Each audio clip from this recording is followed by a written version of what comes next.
Estimados amigos, una vez más en Plataforma Democrática, el programa que nos permite analizar la coyuntura nacional desde un punto de vista plural e ilustrado.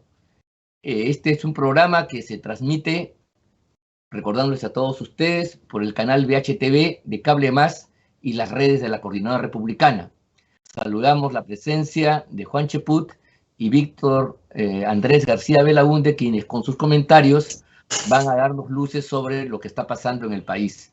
Sin duda alguna, la coyuntura política está marcada por los incidentes que se generaron en la semana anterior, básicamente, diría yo, por esta sonada que se ha producido en diferentes lugares del país, afectando lugares productivos, minas que se han visto obligadas a cerrar, quemas de instalaciones y materiales, vehículos en Piura, un centro de producción agroindustrial, y en fin, en otros lugares del país, la amenaza de hacer lo propio en uno de los lotes petroleros en Loreto, etcétera, etcétera, etcétera. Una situación sumamente complicada, un gobierno que todavía no asume las riendas propias del poder y, por otro lado, al medio un proceso de presentación del presidente del Consejo de Ministros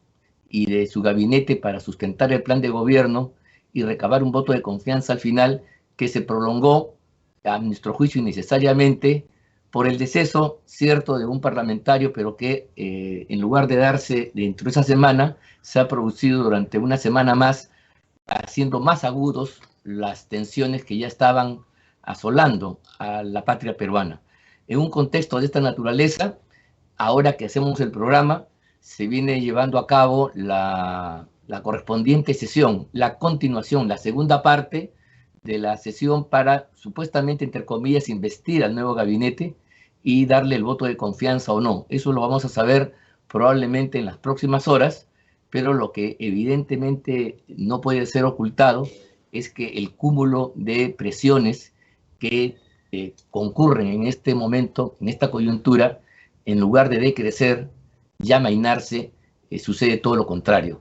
Están cada vez más tensas las presiones, hay una situación muy dura que provoca una suerte de incertidumbre y temor entre los peruanos por el futuro más o menos inmediato.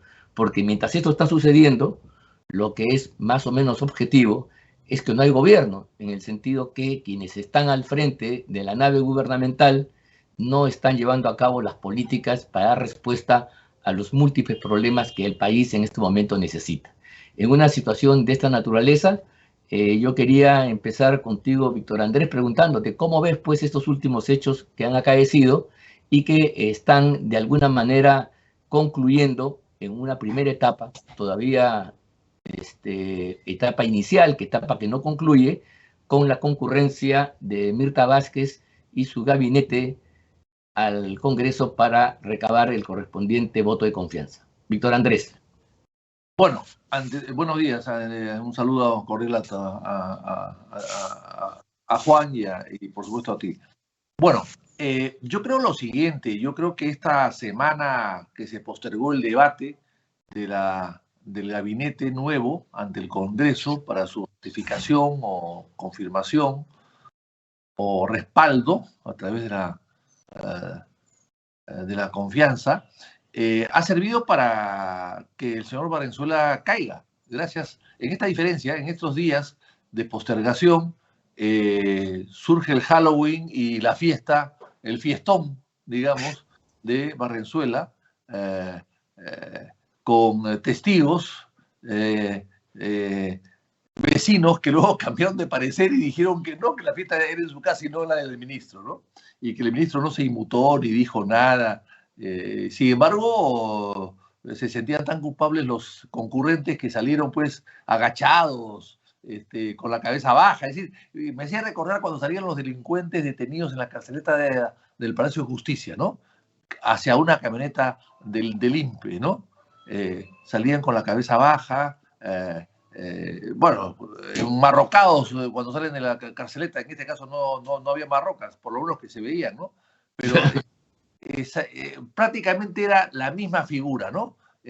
Avergonzados, personajes que se habían sido ampallados y que salían pues raudamente protegidos por la seguridad para que no les vean la cara, que no los ponchen, etc. O sea, todo eso ha dado un espectáculo tristísimo en el país, muy triste en el país.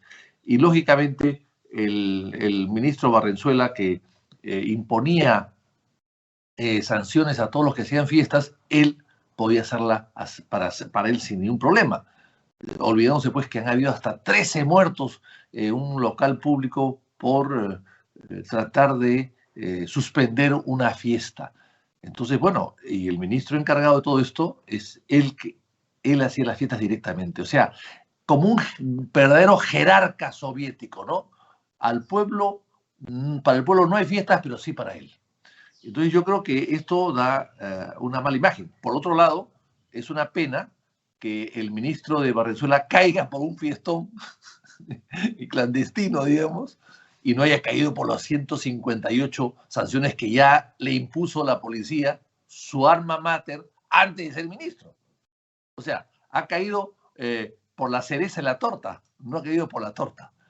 Y eso también es una pena porque, claro, todos felices que él se vaya, pero no puede irse pues con un decreto agradeciendo los servicios prestados a la nación, una persona pues que ha tenido tantos anticuchos, como dicen en la policía, tantas sanciones de toda índole, en una institución que se supone que es tutelar de la patria y que además lo nombran ministro siendo abogado de sectores vinculados al narcotráfico, a la corrupción, tráfico de influencias, etcétera, etcétera, etcétera. Entonces, con todo eso, me parece casi un premio que se vaya, deje ser ministro por una fiesta y no por todo lo que había hecho antes de la fiesta.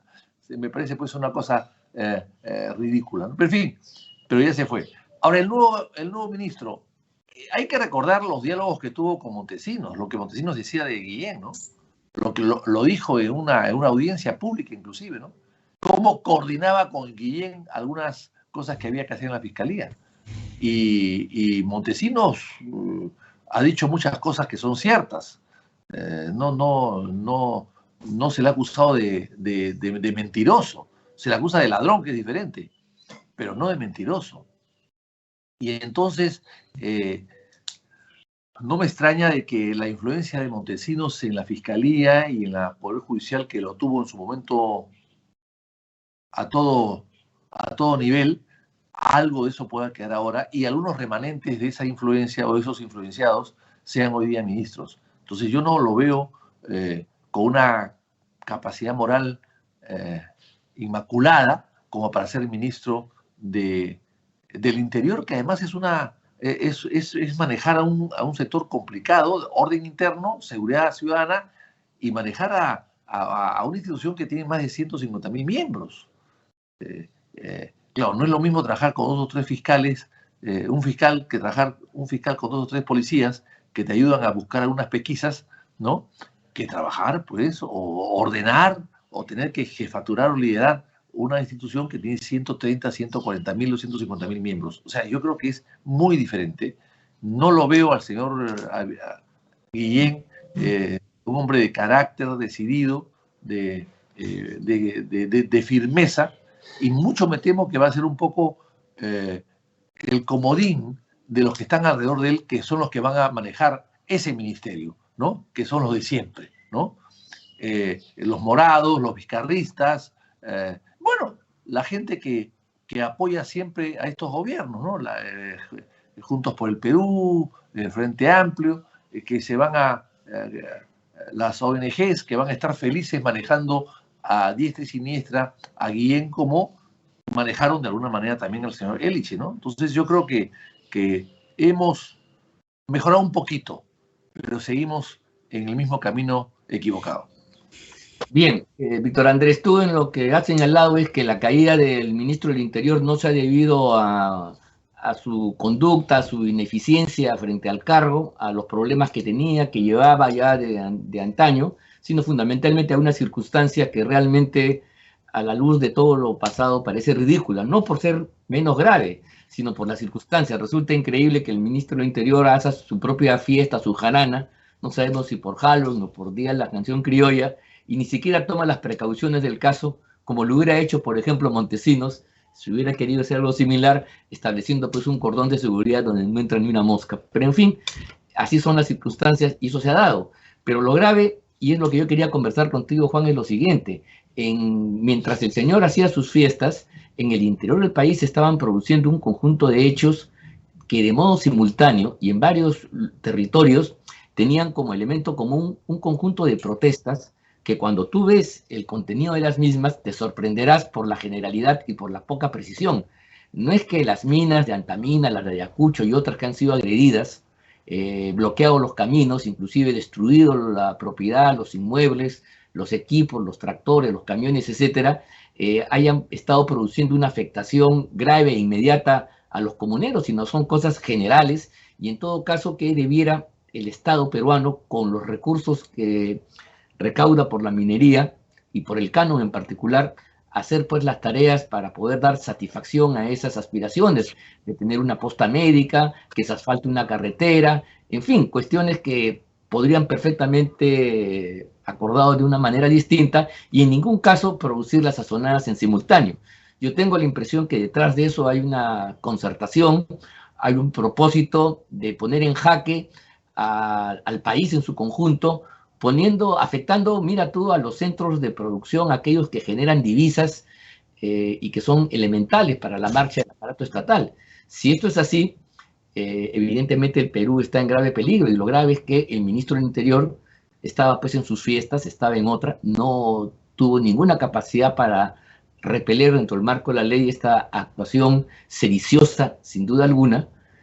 Y por otro lado, la propia ministra, que hizo un comentario cuando salió en televisión, diciendo que sí, es verdad que ha habido actos de violencia, pero ninguno de ellos desvirtúa la legitimidad de las protestas. O sea, invirtiendo el orden de las cosas, porque sí es verdad, cuando se usa la violencia en la forma que se ha venido ejecutando, la demanda, el reclamo se pervierte. Porque imagínate si no, por ese camino tú llegas pues a justificar a Sendero Luminoso o a minorar su culpa diciendo que bueno, sí, pues hubo actos que ensangrentaron el país, pero lo que Sendero buscaba era un país mejor, qué sé yo, cualquier cosa de esa naturaleza nos lleva a justificar actos que no solamente están contemplados en el Código Penal, sino son repudiables que se ejecuten en un marco democrático, donde hay otros caminos para hacer el correspondiente reclamo. Bueno, ¿cómo ves tú esa situación? Porque ahí hay un asunto que ha quedado pendiente y que, claro, la fiesta del señor, la vecina y todo lo demás ha hecho que se ponga mucho énfasis en la anécdota, en lo espectáculo, en lo que de espectáculo tiene el hecho, y quizás este asunto que es más importante, que algunos han llamado un país en llamas, un país que demuestra su vulnerabilidad al poder en simultáneo movilizar a determinados sectores, manipulados sin duda y enfrentados a centros mineros, a centros productivos, a haciendas azucareras de producción agroindustrial. Creo que ese es un elemento que está en el fondo de todo ello y quizás no ha tenido la misma atención por parte de la gran prensa, que se quedó un poco en el espectáculo. ¿Qué piensas tú, Juan, al respecto?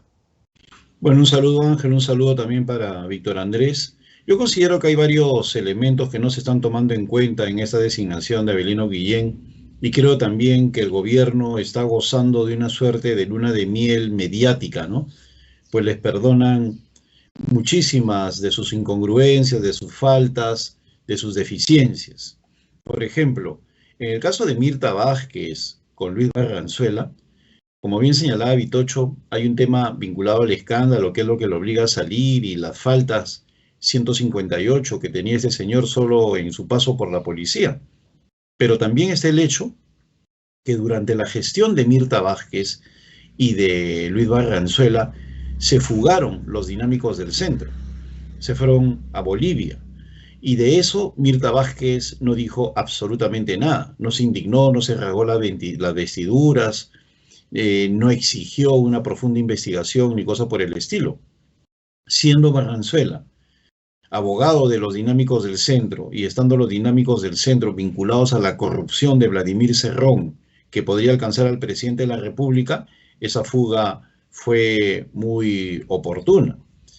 Y ahora estamos viendo pues cómo a lo largo y ancho del país hay una serie de hechos desde mi punto de vista coordinados, sincronizados, que podrían significar, por un lado, que hay un sector de la izquierda, dentro de la cual estaría el mismo Vladimir Cerrón, interesado en generar algún tipo de desorden, pues sabe que está perdiendo espacios de poder. La presencia de Avelino Guillén, antifujimorista a ultranza, pero hombre honesto, pero antifujimorista. Ahora, es cierto también lo que ha recordado Víctor Andrés de los extraños videos que había con Vladimiro Montesinos, cosa que nunca se aclaró, marca pues una ruptura de la hegemonía de Vladimir Cerrón en el Ministerio del Interior y marca también el retorno de los llamados caviares, con lo cual la politización de la policía va una vez más a ponerse en boga. Yo no sé ahora cómo será la relación de Vladimir, de Avelino Guillén con los medios, pero yo creo que va a ser mucho mejor que los anteriores, pues si está en manos de los caviares, este se va a convertir en un gran proveedor de noticias para los medios de comunicación, lo cual les va a hacer ganar, lo va a convertir en uno de sus ministros favoritos. Ávidos de contenidos, los medios de comunicación van a tener en esta nueva gestión del ministerio a un gran proveedor. De eso no tengo ninguna duda, de este tipo de cuestiones, algunas de las cuales anecdóticas. Y luego, pues, el gobierno sigue marchando a la deriva. Yo no veo, más allá de este cambio que demuestra que los caviares ya pusieron un pie en el gabinete, no veo yo ningún cambio de fondo. Estamos en medio de una alianza que está deteriorando el país y ante ello, el gran problema es que ni la oposición política, ni la oposición mediática, ni empresarial se está dando cuenta de lo que significa este proceso de consolidación de Pedro Castillo. Si está cayendo Castillo es por el tema económico, fundamentalmente, y de seguridad, en segundo lugar, pero no como consecuencia de una acción articulada de la oposición. Bien, claro, efectivamente ahí hay un tema a reflexionar. Castillo se está consolidando, ¿no? A pesar de todas las barrazadas gubernamentales, ¿eh? Es impresionante que con todo lo que viene sucediendo, que de veras son motivos de escándalo y de enorme preocupación, el manejo, sinceridad absoluta de la cosa pública, la ignorancia supina, de ritmo majestuoso de las cosas que se vienen haciendo, pero realmente mal, con un desprecio absoluto por manejar los asuntos públicos con un mínimo de decencia y idoneidad, es un asunto que tiene que preocuparnos. Y sobre eso yo quería conversar con Víctor Andrés sobre lo siguiente. Primero, ¿cuál va a ser el resultado a la luz de todo lo que está pasando? Podemos hacer un poquito de ciencia ficción adelantándonos unas horas, si va a recabar o no el voto de confianza la señora Vázquez. Y por otro lado, si estos escándalos no son en última instancia una suerte de cortina de humo, no sé si adrede o circunstancial, pero cortina de humo al fin y al cabo de otras movidas que se están produciendo, por ejemplo, dentro de las Fuerzas Armadas a raíz de los cambios que pretende hacer el gobierno para fin de año. Creo que ya estamos en el momento de los ascensos, de los pases al retiro, y quizás esto que no está debidamente focalizado, donde los reflectores no aparecen en primer plano, podría ser lo más importante de la coyuntura mientras todo el mundo mira lo que viene sucediendo en el seno del Congreso de la República. ¿Qué piensas tú al respecto? Bueno, ¿cuál es la pregunta concreta? No, la pregunta es si lo que va a pasar en las próximas horas en el Congreso de la República, bueno, le van a dar la confianza. ¿Qué crees tú al respecto?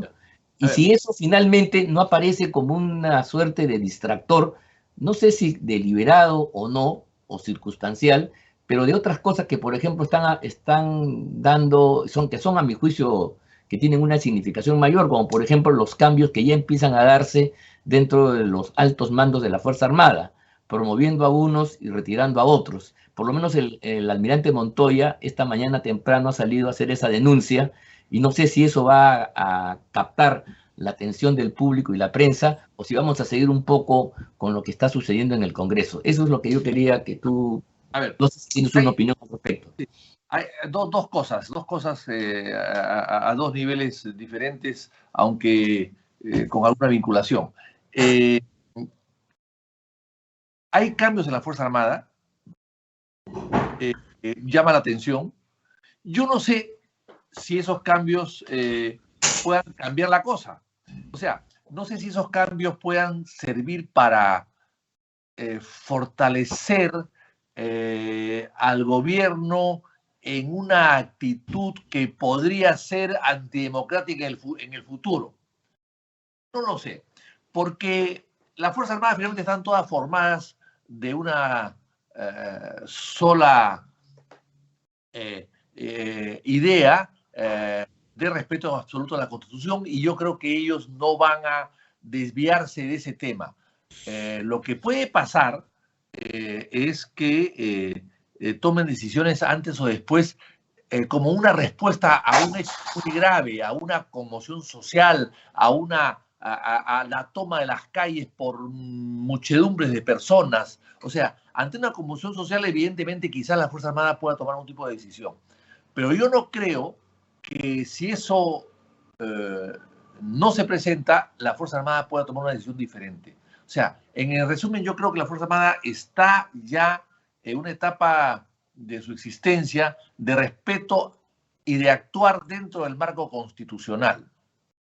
Ahora bien, que sea un almirante o un general o uno determinado, Pérez o García, no creo que puedan cambiar sustancialmente la actitud de la Fuerza Armada. Eso es lo que yo creo, puedo estar equivocado, por supuesto que sí, pero eso es lo que yo creo. Porque además, el contexto internacional es que la Fuerza Armada no interviene ya en los golpes de Estado. Ya esto está descartado. Por lo menos en los últimos 30 o 40 años, salvo pues que vayamos a Sudán o vayamos pues al África subsahariano, pero en América Latina eso ya está totalmente descartado. Lo que no está descartado es que la calle se pronuncie y tumbe a gobiernos y ahí la Fuerza Armada tenga que tomar una decisión, si reprimir o simplemente respetar la sucesión presidencial, como ha pasado últimamente pues con el caso de Merino, el caso de Sagasti. El caso de Merino menos, el caso de Sagasti mucho más. Entonces, y en el caso de Vizcarra cuando salió PPK. Yo creo que ahí hay algo, y se le usa como usó Vizcarra, la fotografía con la Fuerza Armada para mostrar el cuco, ¿no? El reloj con cuco, ¿no? Mostrar el cuco y con eso tranquilizar a la gente, pero no creo que más allá de eso pueda tener un tipo de influencia. Ahora, en el caso del voto de confianza, yo creo que va a haber, yo creo que va a ser un poco ajustado esta vez, mucho más ajustado que antes, que cualquier otra ocasión inclusive, pero creo que sí se le va a dar. El gobierno tiene que pensar que hay oposición dentro de su propia bancada. O sea, tenemos un gobierno que tiene oposición fuera y dentro del gobierno. Un gobierno que tiene oposición fuera, dividido en 3 o 4 grupos, pero dentro dividido también en 3 o 4 grupos. Entonces, es un gobierno que debería preocuparse de la oposición interna primero para poder enfrentarse mejor a la oposición externa. Y no lo está haciendo. Quizás por su falta de capacidad o porque la oposición interna está tan dividida, seccionada y fortalecida en cada uno de sus aspectos que no puede o no tiene eficiencia o eficacia o liderazgo el señor presidente para poder imponer ese ordenamiento interno. Porque esa oposición interna del propio gobierno, las 3 o 4 fracciones que hay dentro del propio gobierno, van a minar al gobierno mucho más que la oposición de fuera. Y eso es lo que ellos no se dan cuenta. Y una vez minado el gobierno por esa oposición interna, la de afuera va a actuar con mucha más facilidad.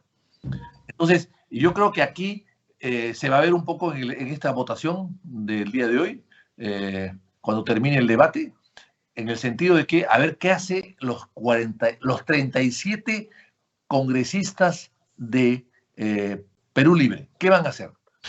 ¿Cómo se van a disparar? ¿Cómo van a votar? ¿A favor, en contra, abstención? Yo creo que van a haber 3 tipos de votos inclusive ahí. Bueno, y eso va a reflejar un poco lo que está pasando dentro del gobierno. Pero fuera, en la oposición, yo creo que, por lo que he escuchado, nadie quiere asumir ese tipo de responsabilidad de al primer gabinete, al segundo gabinete, decirle no. No creo que sea esa la intención.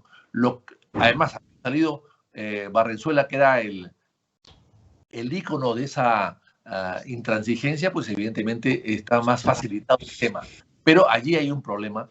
Creo que lo van a dilucidar. Esa es la impresión que tengo. Y después van a hacer los ajustes, pero en realidad ajustes, ¿qué queda? Ajustes importantes, educación y uno que otro más por allí, pero ya no hay pues esa carga emotiva tan negativa hacia tantos ministros impresentables, 7 como eran anteriormente de Bellido. Entonces yo creo que hoy día se va a decidir por la ratificación y después vendrán algún tipo de ajustes sobre un determinado sector, en este caso educación o algo más, quizás defensa también, que Ayala también es poco presentable, ¿no? Bien, yo coincido contigo, Víctor Andrés, cuando dices de que ya la época de los golpes de estados abiertos está más o menos clausurada, por lo menos en el horizonte cercano, en América Latina. En eso creo que hay una conclusión, hay hechos que evidencian, hay trayectorias que así lo confirman. Sin embargo, creo yo que, y esto siempre se ha dicho, que la posibilidad que tiene el ministro de nombrar y pasar al retiro a distintos mandos en las Fuerzas Armadas le permite un grado de consolidación al propio gobierno. Y de ese punto de vista, si bien es verdad que ya no hay golpes de Estado ni tampoco una intervención abierta, una foto fue lo que tuvo Vizcarra para consolidar su golpe de Estado contra el Congreso, y esa foto no la tuvo Manuel Merino para hacer lo propio con su gobierno. Esa es una diferencia sutil pero importante. Y la pregunta es, Juan, si estas medidas, incluyendo lo que dice él sobre el voto de confianza que le va a dar el Parlamento, probablemente, yo también creo eso que va a suceder, ¿consolida o no a Castillo a pesar de todas las tropelías, a pesar de todas las incongruencias, en fin, el desastre que estamos viviendo, sin embargo, se consolida a pesar de todo? Primero con los cambios en las Fuerzas Armadas, con ministros que ya no son tan urticantes como Barrenzuela, y la propia aprobación del presupuesto que ya también está a pocas semanas de hacerlo. ¿Cómo ves el horizonte cercano en relación al gobierno? ¿Puedes emitir un juicio de lo que pasaría con el oro de aquí a fin de año y comienzos del próximo? Juan. Bueno, yo creo que el gabinete de Mirta Vázquez iba a obtener la confianza aún con Barrenzuela. O sea, no lo ha cambiado. Eso no iba a cambiar en absoluto. Ya se escuchaban voces, inclusive posterior al escándalo, indicando que una cosa no tenía que ver con la otra, que la gobernabilidad y entelequias de ese tipo, ¿no? Entonces, sí creo que iba a ser raspando, al igual que ahora, pero no se le iban a negar. Y por otro lado, yo persisto en mi hipótesis que lo peor que le puede acontecer a Pedro Castillo es disolver o acabar con este Congreso, ¿no? Yo creo que este Congreso le es muy funcional. Es un Congreso en el cual las amenazas han reemplazado a los hechos, ¿no? Tenemos congresistas tuiteros, ¿no?, que amenazan por Twitter, pero no pueden firmar una moción de censura, de confianza o de interpelación. O sea, no ejercen el poder como debe ser. Y que siempre están con un lenguaje ambiguo, con silencios muy cómodos, cuando lo que se tiene es que pronunciarse, ¿no? Detrás de la máscara de esperemos a ver qué dice el día 4, o el día 1, o el día que sea, se esconden los argumentos políticos que podrían cuestionar directamente a este gobierno. Así que, por lo tanto, yo creo que Pedro Castillo se siente muy cómodo con este Congreso y no va a pasar absolutamente nada. El deterioro va por otro lado. El deterioro va por la incapacidad del gobierno para plantear políticas públicas, por las características de sus ministros. El señor Avelino Guillén puede ser una persona destacada en el ámbito fiscal, pero absolutamente desconocedor de lo que es la seguridad ciudadana, así que no sé por qué lo han puesto ahí. A él le jugó mal Ollantumala, le jugó mal Pedro Pablo Kuczynski, Vizcarra, ¿no? Sagasti, ¿no? Y ahora, bueno, ya es ministro, después de 5 presidentes. Y ministro en una cartera que él nunca aspiró, ¿eh? La del Interior. Él siempre quiso ser ministro de Justicia, e inclusive SAR, anticorrupción. Bueno, pues, creo yo que no puede terminar este programa sin pedirle algo al señor Avelino Guillén, ¿no? Que detenga a los dinámicos del centro. Esa debe ser la señal de su gestión, detener a los no habidos, a los dinámicos del centro. De lo contrario es más de lo mismo. Y el gobierno se va a seguir deteriorando porque es completamente incompetente. Y será la economía la que le pondrá la losa a este gobierno. Pedro Castillo ha demostrado que no da en ese sentido pie en bola, o sea, no acierta ni una, no conoce, no se da cuenta de lo que está pasando en términos económicos. Y los que lo rodean, por un lado Pedro Franque, que nunca dio la talla tampoco, ha ideologizado el MEF, por lo tanto, el Ministerio de Economía y Finanzas ya no se desenvuelve en términos exclusivamente económicos, sino políticos, lo impulsa más la envidia, más que las cuentas económicas al señor Pedro Franque, y por otro lado un Julio Velarde que ha demostrado que su presencia es absolutamente inútil ante lo político, pues, ¿no? Desde que él está Julio Velarde, ha juramentado al frente del BCR y el dólar sigue subiendo. Lo cual demuestra que no es Julio Velarde, pues, ni una persona similar a él la que va a ordenar la política monetaria, sino las expectativas políticas. Así que yo creo que por un lado va a seguir el gobierno en su relación cómoda con el Congreso, un Congreso que amenaza pero no ejecuta, no plantea, no hace control político, y por otro lado va a continuar el deterioro de la gestión de Pedro Castillo, pero fundamentalmente atravesada por el tema económico. Bien, opiniones importantes la de ambos sobre el futuro cercano del país. Vamos a ver cómo se juegan las piezas. Hay otro debate en ciernes inmediatamente después, pero ya lo veremos la próxima semana, sin duda alguna. Me refiero a la petición que ha hecho Franqui a nombre del gobierno para que el Congreso le ceda facultades legislativas en materia tributaria. Yo espero que en torno a esto el Congreso salga pues de la pasividad, más allá de las declaraciones que hacen algunos miembros del Congreso, y en firme le niegue esta posibilidad, porque quitarse la potestad legislativa, la capacidad de hacer leyes en temas tributarios, y dárselo a la camarilla de Franqui, evidentemente creo sería algo muy peligroso. Pero en fin, eso lo vamos a ver en un nuevo programa seguramente, y va a ser quizás el tema que va a sulfurar los ánimos en los próximos días, en la próxima semana. Ha sido un programa muy interesante en medio de una crisis política que todos los peruanos estamos, pero lamentamos al mismo tiempo. No vemos que el horizonte haya las nubes cargadas, empiecen a desaparecer.